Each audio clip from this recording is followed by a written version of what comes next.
There is a tradition that is rooted in many cultures, including some parts of Brazil, that says when you go to somebody's home and this person offers you something to eat or to drink, which is another tradition, you should never receive someone in your home and not offer them something to eat or to drink. Tradition says that you should accept. Some, they say, if you don't accept the food I'm offering you, this is an insult. You are insulting me. So we had several experiences as we've traveled to many countries. We've met many cultures in Brazil and outside Brazil. At times we eat and drink what we don't like, what it doesn't look like, what we not even know where it comes from. And we need to say that we liked it, because if we say otherwise, things can get bad. This is a tradition that reminds us of what? Respect, honor, consideration towards the person who prepared you the food. And in this line, the psalmist David said in Psalm 116, I will take up the cup of salvation. First he said, what shall I render to the Lord for all his benefits toward me? He recognized the benefits that God had done toward him. And it is something we should practice, to remember his blessings, his benefits, like that old hymn, Count Your Blessings. David remembered all the benefits God had given him. So overflowing in gratitude and recognition, he said, what shall I give to the Lord for all his benefits?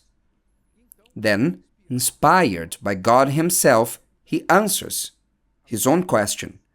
And he says, I will take up the cup of salvation and call upon the name of the Lord.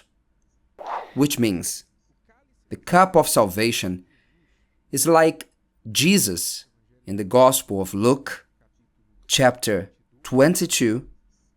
He says, when he took part in the Lord's Supper, he said, when giving the cup to his disciples, then he took the cup and gave thanks and said, take this and divide it among yourselves.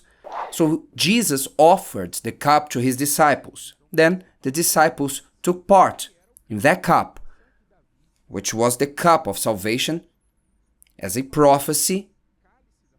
David spoke, not knowing that that was a prophecy, that this is the cup that God offers to everyone.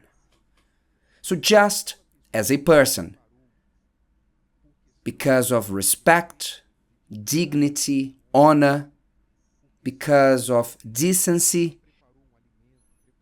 they prepared some food, some drinks to give to their guest, because they want their guest to feel well, to feel welcomed.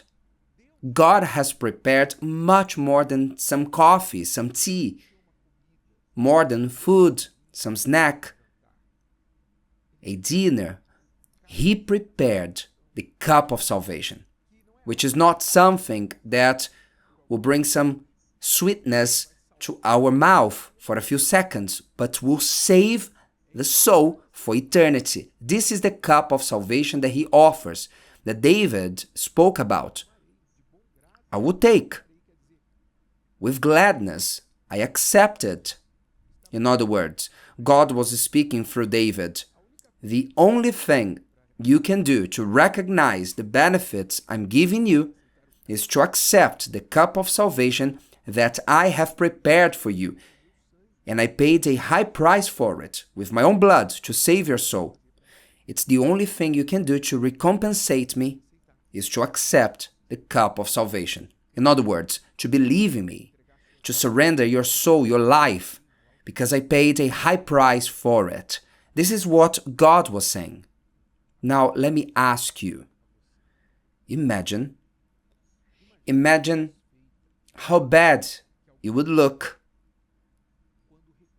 when someone refuses this cup of salvation that God prepares. He didn't go to the kitchen to prepare some coffee for you. He came down here in the form of a man, a human. He lived and subjected himself to everything that we subject ourselves and even more. For 33 years and a half, he stood everything, and he was perfection, the plenitude of all that is good. He subjected himself and he became dirty, remaining clean within, but getting dirty among us. He went to the cross to pour out his pure blood to fill up this cup. So he didn't prepare some coffee.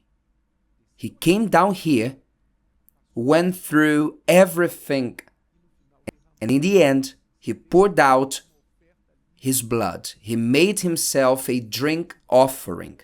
He poured himself completely. He made himself a physical, drink, and spiritual offering by pouring out his will on Calvary to tell you, this is my blood. Take it.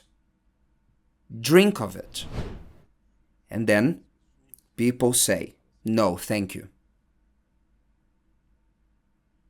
No, thank you. Not now. I'm well. As one who rejects some tea, some coffee, just imagine, what do you think is waiting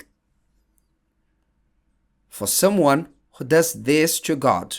God gives the cup of salvation because he wants to save and help.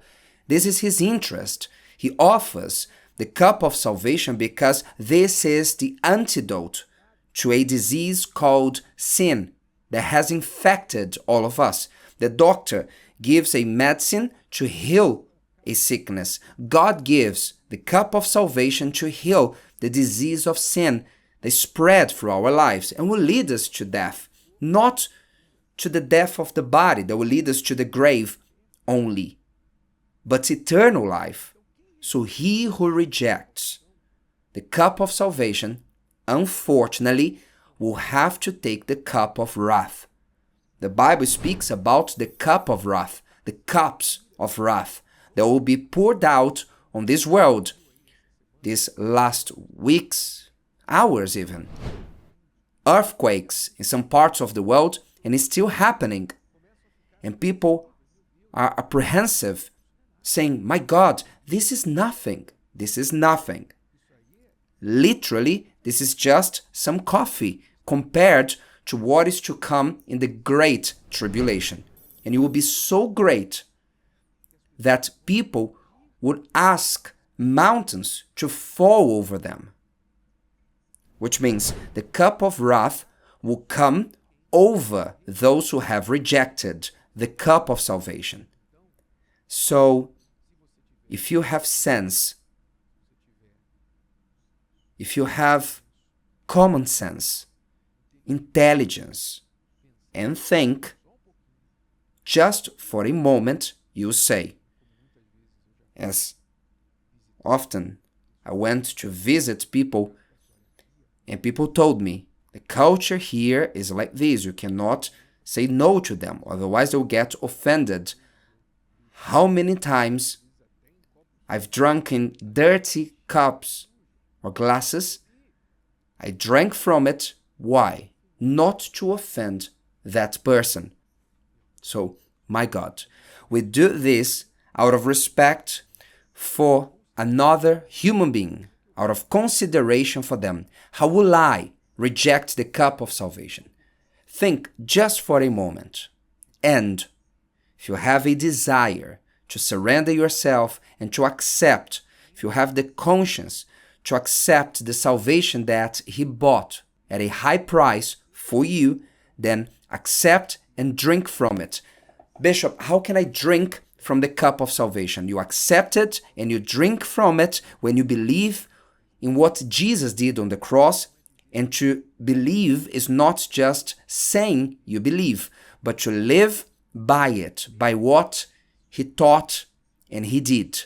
It's what you do in regards to what He taught us, and it shows that you believe in Him. Just to say that I believe in Jesus, the devil also believes, and he will not be saved. To believe is to do according to what He has taught us. When you believe, you obey. If you don't obey, it's because you don't believe and you have rejected the cup. If you have made it this far, it is because you want to be a better person. I challenge you to choose one thing you learn in today's video and put it into practice. I'll see you here next time.